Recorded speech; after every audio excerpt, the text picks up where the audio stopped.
ನಡೀತಾನೆ ಬರ್ತಾ ಇದೆ.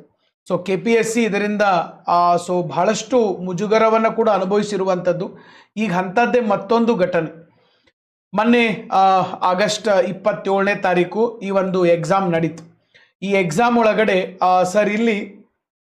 ಈ ಎಕ್ಸಾಮ್ ಒಳಗಡೆ ಸಾಕಷ್ಟು ಭಾಷಾ ದೋಷಗಳು ಕಂಡು ಬಂತು. ಮೊದಲೇದ್ದು ಕೆಲವೊಂದಷ್ಟು ನಾನು ಇಲ್ಲಿಯೂ ಕೂಡ ಹಾಕಿದ್ದೀನಿ. ಸೊ ಇಲ್ಲಿ ಲೋಕ್ ಅದಾಲತ್ ಅಧಿನಿಯಮ 2022 ಅಂತ ಕನ್ನಡದಲ್ಲಿ ಕೊಡ್ತಾರೆ, ಇಂಗ್ಲೀಷ್ ಒಳಗಡೆ 2002 ಕೊಡ್ತಾರೆ. ಒಕ್ಕೂಟ ರಾಜ್ಯ ಕ್ಷೇತ್ರಗಳು ಅಂತೇಳಿ ನಾವು ಅವತ್ತು ಕ್ವಶನ್ ಪೇಪರ್ ಬಿಡಿಸ್ಬೇಕಾದಾಗೂ ಇದನ್ನು ಹೇಳಿದೆ. ಓಕೆ, ಆ್ಯಕ್ಚುಲಿ ಕ್ವಶನ್ ಪೇಪರ್ ನನಗೆ ಅದನ್ನು ಬಿಡಿಸೋಕ್ಕೆ ಅಷ್ಟು ಇದನ್ನೇ ಇರಲಿಲ್ಲ, ಬಟ್ ಬಿಡಿಸಿದೆ ನಾನು.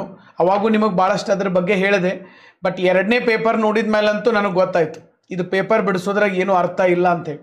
ಅದಕ್ಕೆ ಭಾಳಷ್ಟು ಜನ ವಿದ್ಯಾರ್ಥಿಗಳು ಕಾಲ್ ಮಾಡಿದ್ರು, ನಾವು ಅದನ್ನೇ ಹೇಳಿದ್ವಿ. ಓಕೆ, ಅರ್ಥನೇ ಇಲ್ಲದೆ ಇರುವಂಥ ಪೇಪರ್ಗಳು ಬಂದಿರುವಂಥದ್ದು. ಯೂನಿಯನ್ ಟೆರಿಟರೀಸ್ಗೆ ಕೇಂದ್ರ